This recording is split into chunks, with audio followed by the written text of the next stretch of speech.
소망 중에 즐거워하며 환난 중에 참으며 기도에 항상 힘쓰며.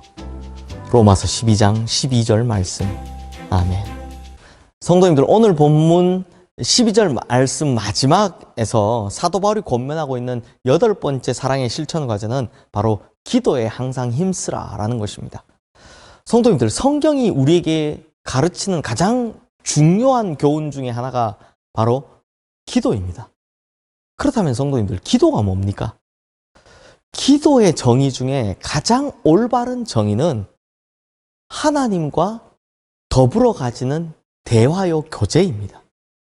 그러므로 우리가 주님을 사랑하는 만큼 우리는 기도로 하나님과 대화하기에 힘쓸 것이다 라는 것입니다. 왜냐하면 사랑하면 가장 먼저 하고 싶은 것이 바로 대화이기 때문입니다. 성도님들 혹은 성도님들의 자녀들이 연애할 때 어떻게 합니까? 연애하면 티가 나죠. 어떻게 티가 나느냐? 우리 자녀들 아마 그럴 겁니다. 문 딱 걸어 잠궈 두고는 밤늦게까지 전화통을 붙들고 있습니다. 그리고 뭐 길 가다가 하면 자꾸 전화기를 들여다보죠. 이때가 연애 초창기 때입니다. 저도 아주 오래전에 이제 연애할 때를 생각해 보면 지금처럼 이 전화기가 스마트폰이 아니라 이 폴더폰인데요. 이게 통화를 하도 오래 하다 보니까 배터리 방전될까봐 이 충전기에 전화기를 아예 꽂아 놓고 이렇게 전화 통화를 밤새도록 할 정도였습니다. 왜 그렇습니까? 사랑하는 사람이 생기면 그 사람과 대화하기를 좋아하기 때문입니다. 우리 권사님들도 보시면요, 마음 잘 맞는 이 교회 동무들, 친구들과 함께 대화하면 시간 가는지 잘 모르시잖아요. 전화기 한번 들면 막 1시간 기본 아니십니까? 저희 어머니가 그러셨거든요. 마찬가지입니다. 사랑하는 이와 대화를 많이 하는 것은 사랑한다는 것의 기본 자세인 겁니다. 성경에 보면 다윗은 참으로 하나님을 사랑했고 하나님을 진정으로 사모했습니다. 그래서 시편 63편 1절 말씀에 보면 하나님이여 주는 나의 하나님이시라 내가 간절히 주를 찾되 물이 없어 마르고 황폐한 땅에서 내 영혼이 주를 갈망하며 내 육체가 주를 앙모하나이다 라고 고백을 했습니다.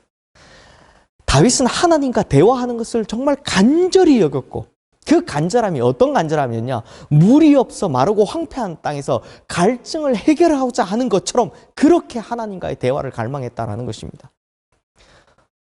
성도님들, 또한 기도는요, 우리를 겸손하게 만들어줍니다. 내 힘으로 할 수 있다고 생각하는 것까지도 먼저 하나님께 기도하며 그의 도우심과 인도하심을 간구하는 태도는 확실히 하나님에 대한 신뢰와 겸손의 자세를 보여주는 것입니다. 그러므로 기도를 많이 하는 만큼 하나님 앞에서 참으로 겸손해질 수 있다라는 것이죠. 그런데 가끔 보면 기도를 많이 한다고 하면서 흔한 말로 본인 기도빨이 세다고 또 내가 기도하면 응답이 잘 된다고 막 이렇게 자랑하시는 분들이 계신데요. 이분들은 진짜로 기도하시는 분들이 아닙니다.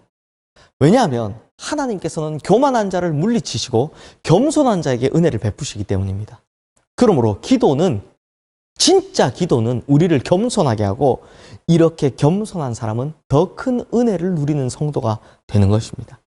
오늘 사도 바울은 하나님을 사랑한다면 기도하라 라고 합니다. 성도님들, 어릴 때 혹시 펌프 사용해 보셨습니까? 이렇게 막 찌깍찌깍 했던 펌프요.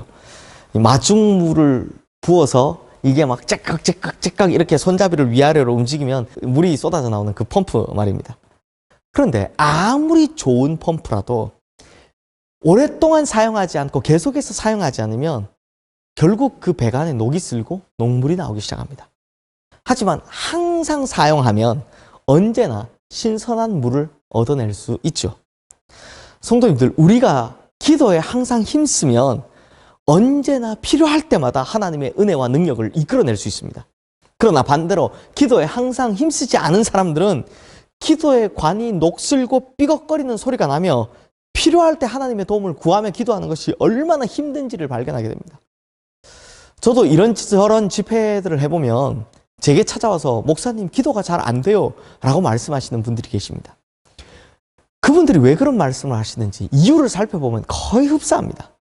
평소에 이 기도 펌프를 잘 사용하지 않다가 갑자기 기도하려고 하니까 이 관이 녹슬고 삐걱거리는 소리가 나기 시작하는 거죠. 그러므로 항상 기도의 무릎이 녹슬지 않고 기도의 목구멍이 막히지 않고 기도의 줄이 흐트러지지 않도록 우리가 그렇게 해야 한다는 것입니다. 이것이 바로 하나님을 사랑하는 표현이다라는 겁니다. 그러므로 우리 성도님들은 항상 기도에 힘쓰고 기도의 능력을 소유하는 주님을 사랑하는 그리스도인들 되시기를 주님의 이름으로 축원합니다. 또한 오늘 본문 12절 말씀에 있는 기도에 항상 힘쓰며 라는 말은요, 기도에 진지해져라 라는 말입니다. 기도는 누구에게 하는 겁니까? 하나님 아버지께 드리는 겁니다. 그러니 기도는 하나님 아버지를 가르치는 것도 아니고 사람에게 설교하듯이 하는 것도 아닙니다. 그런데 우리가 대부분 기도하면 하나님께 장황하게 상황 설명을 하기부터 시작합니다. 지금 내가 이렇고 이런 상황이니까, 그리고 해답도 우리가 제시합니다. 하나님 요렇게 해달라고. 그러면서 내가 기도 오래 했다고 뿌듯하게 생각하고 자랑합니다. 성도님들, 하나님께서 과연 그걸 모르시기 때문에 그걸 다 듣고 계실까요? 아니면 하나님께서 답을 몰라서 우리가 그 해답을 드려야 하는 걸까요? 아니죠. 기도는 이런 것이 아닙니다. 이 로마 가톨릭 교인들은요, 막 십자가에도 기도하고 마리아, 성자, 심지어 로마 교황에게도 기도를 하라고 가르칩니다. 그래서 보면니까요, 재앙을 없애기 위해서는 성 로슈에게, 치통을 위해서는 성 아폴로니아에게, 말들을 위해서는 성 유로기우스에게, 이름도 어렵습니다. 돼지를 위해서는 성 안토니에게, 거위를 위해서는 성 갈루스에게 기도를 해야 한다라고 가르칩니다. 이런 것이 바로 기도의 오용이고 남용입니다. 성도님들, 기도는 오직 하나님께만 드리는 것입니다. 그래서 기도는 진지해야 하는 것입니다. 찰스 스펄전 목사님의 설교에 나오는 어느 성도의 참된 기도라는 내용이 있습니다. 그 내용이 이렇습니다. 오 하나님, 내게 은혜를 주사 당신의 은혜의 필요를 깨닫게 하여 주소서. 그리고 은혜를 주사 당신의 은혜를 간구하게 하소서. 당신의 은혜를 믿을 수 있는 은혜를 주시옵소서. 그리고 당신의 은혜로 나에게 은혜가 주어졌을 때 당신의 은혜를 사용할 수 있는 은혜를 주옵소서. 사랑하는 성도님들, 세상에 아무리 작은 일이라도 기도하지 않아도 되는 일은 없습니다. 또한 세상에 아무리 큰 일이라도 기도로 해결되지 않는 일은 없습니다. 믿음의 기도는 산을 옮기고 하늘 보좌를 흔들어 놓을 수 있기 때문입니다. 그러므로 우리 성도님들의 기도가 하나님을 사랑하는 진지한 대화로 이어져서 믿음의 기도로 이어져서 결국 하늘 보좌를 흔들어 응답받는 모든 성도님들의 기도가 되기를 주님의 이름으로 축원합니다. 기도하겠습니다. 하나님 아버지, 하나님을 사랑하는 가장 적극적인 표현, 기도라고 합니다.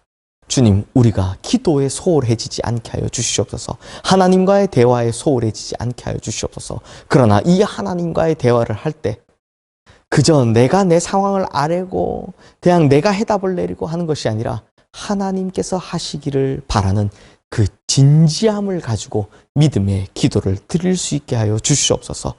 그리하여 하나님에 대한 사랑을 표현하고 뿐만 아니라 믿음의 기도로 말미암아 응답받는 모든 성도님들 되게 하여 주시옵소서.